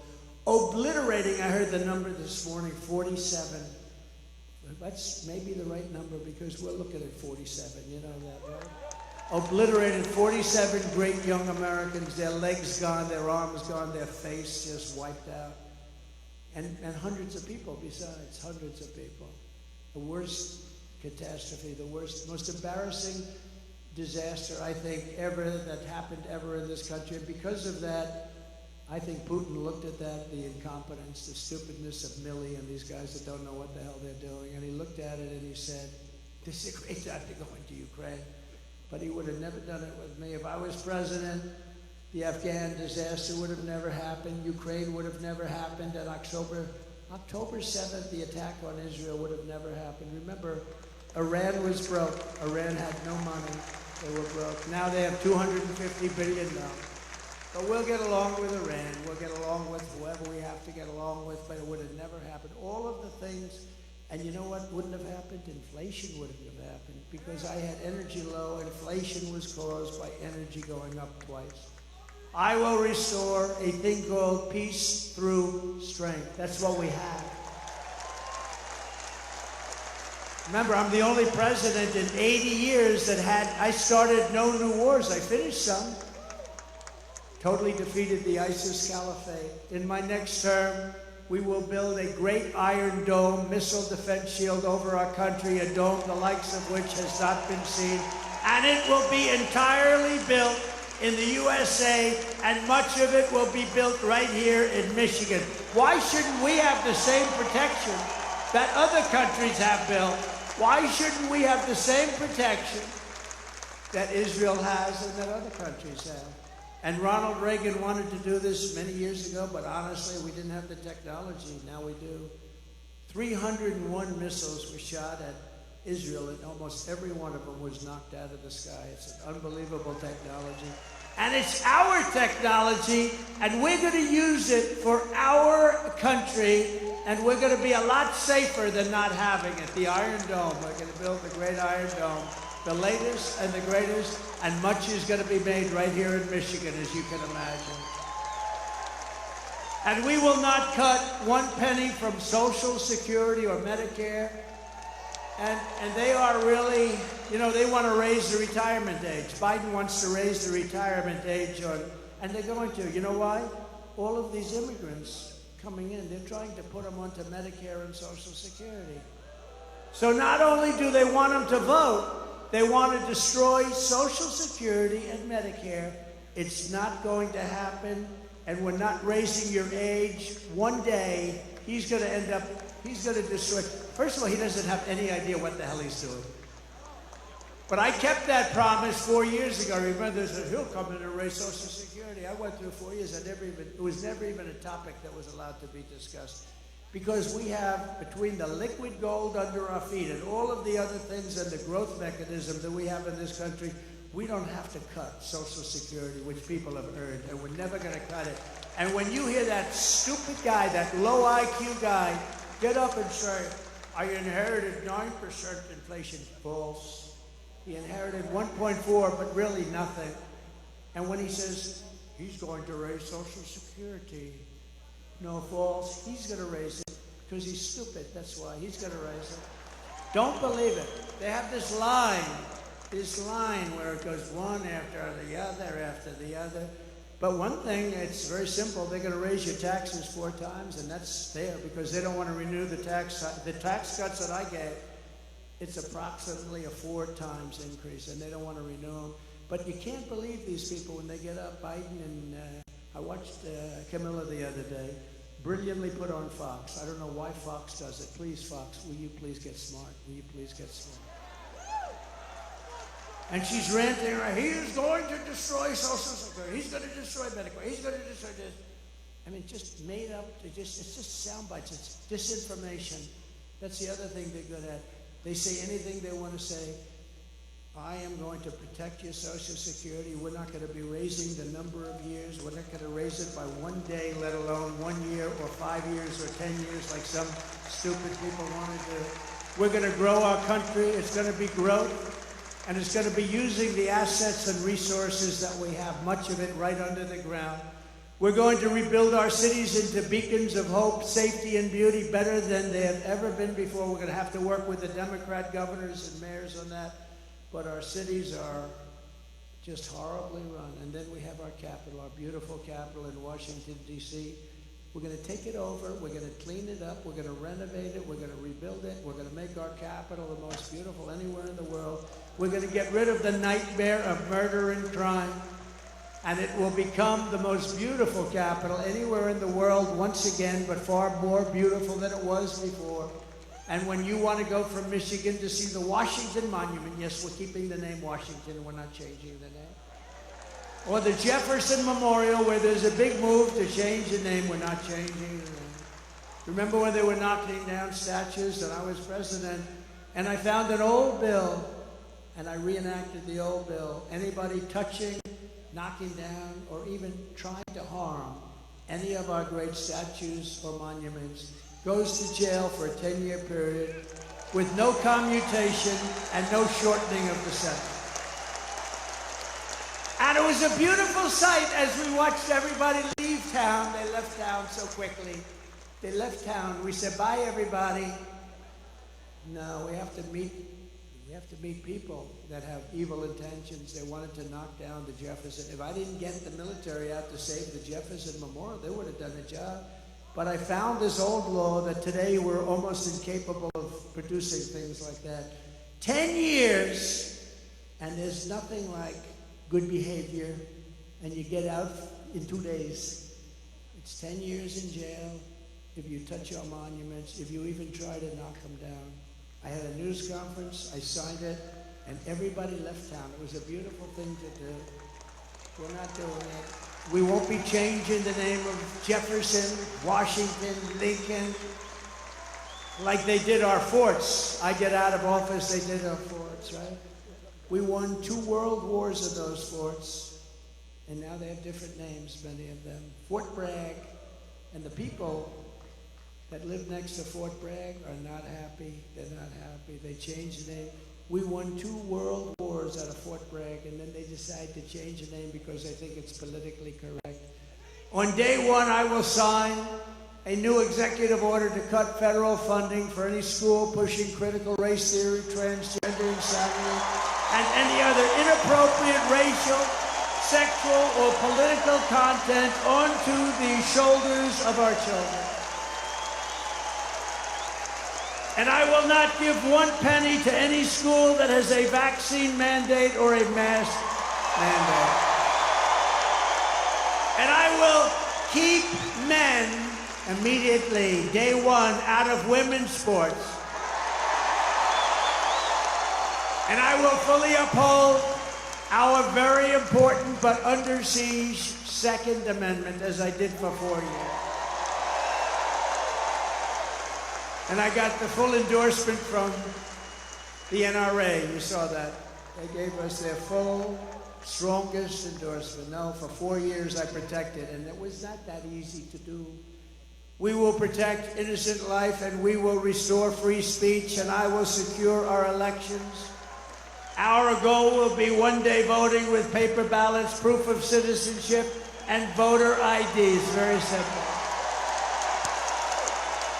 But until then, Republicans must win. We have to win, win, win, win, win. We want a landslide that is too big to rig. I said it before. I'll say it 100 and 200, 300 times before that very spectacular date. But remember, November 5th is not really the date. It starts in early September, North Carolina and some others. Because now we have these ridiculous laws where you can vote before the election, after the election. We got to have one-day voting, one-day voting. What happened to those ballots that were over there last week? Oh, sure, we moved them around a little bit. Oh, really? I mean, think of it. You vote 2 months early. Nobody knows what the hell's going on. Where are all the ballots that happened? Why are they using a shovel? They're shoveling off. You ever see what goes on? Take a look at what happened in Georgia. They're shoveling ballots into wheelbarrows, moving them around.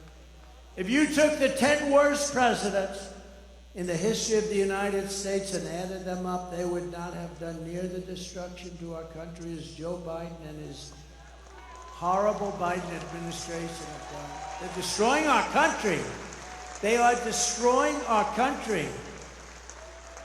And we get up and we have levity, we have laughter, but honestly, there's really nothing funny about it.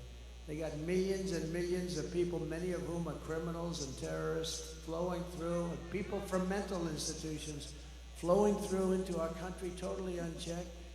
And they moved many of them into hotels. Some of them are luxury hotels. Hotel owners are making a fortune. They're destroying their hotel in a certain way, but they're making a fortune. And our military is living on the street with nothing. And yet they're putting these people into luxury hotels. So if you want to save America, get your friends, get your family, get everyone you know, and vote. You got to vote early. Vote absentee. I don't care how you vote. They all say, oh, sure, we have to vote early. Well, a lot of times you vote early, that's gone. You got to vote, and you got to follow your vote. Make sure it doesn't get canceled out. You can do it. Vote on election day. I don't care how you vote. You've got to vote. Vote early if you want. Everyone say vote early. But look, you got to vote. You got to get out and vote. You got to protect your vote. That's what Michael's doing. He did it better than anybody else in the country in North Carolina. That stayed right here. When Georgia went down, when Pennsylvania went down, it stayed right there. All of a sudden, in certain states, they found all these votes. A totally rigged election. We're never going to let it happen again, because this time if it happens, we're not going to have a country. We won't have even a semblance of a country left. And if you want to help us ensure election integrity, sign up. It's called protectthevote.com. Protectthevote.com. Sign up.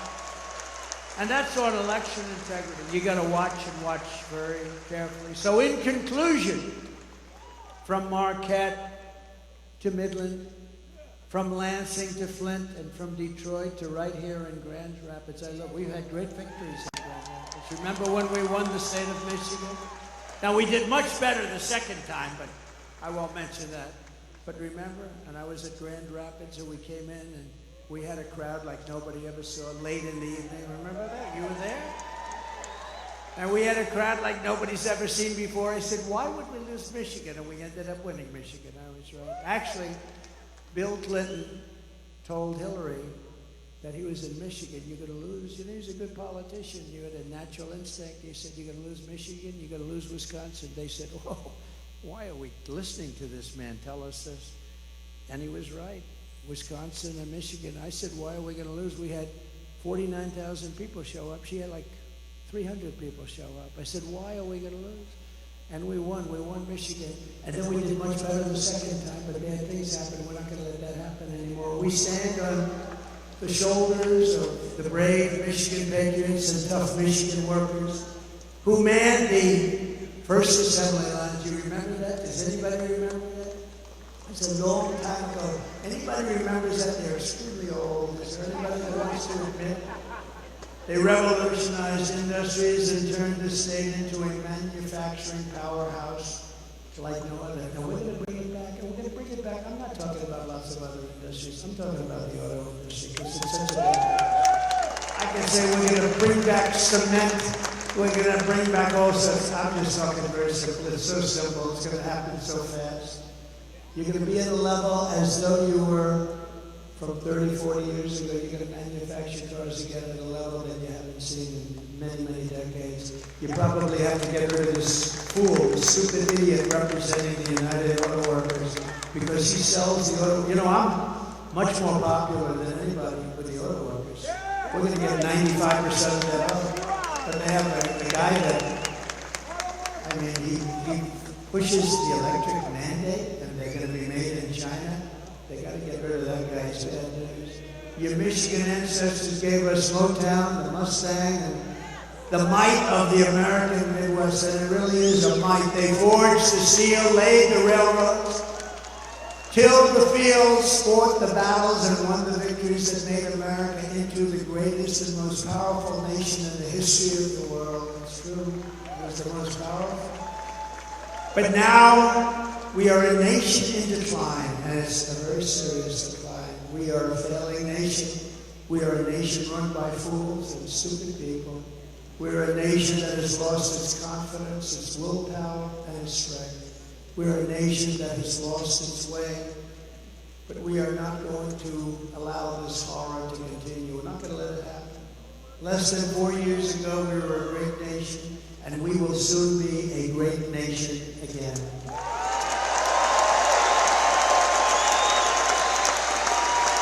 With the right leadership, every disaster crooked Joe Biden has created can be fixed, and very, very quickly. Every problem can be solved, and every wrong can be rectified by this time next year. America's borders will be strong, sealed, and secure. Very easy. Get ready, Tom Homan. Inflation will be in full retreat. Our economy will be roaring back. Optimism will be surging. You will have your confidence back. We don't have any confidence. It's like an athlete that can't sink the shot, can't hit the ball, lost his count. We're going to have you hitting the ball again. We're going to have you playing at the top of your game. The American dream will be thriving again for citizens of every race, religion, color, and creed. Law and justice will reign all throughout our land. Freedom will be restored. The flame of liberty will be burning bright. Crooked Joe Biden, the worst president in the history of our country, will be a fading memory of the past, and our great silent majority, including the once forgotten men and women of our country, will be the one shaping America's magnificent future when I am the 47th President of the United States of America.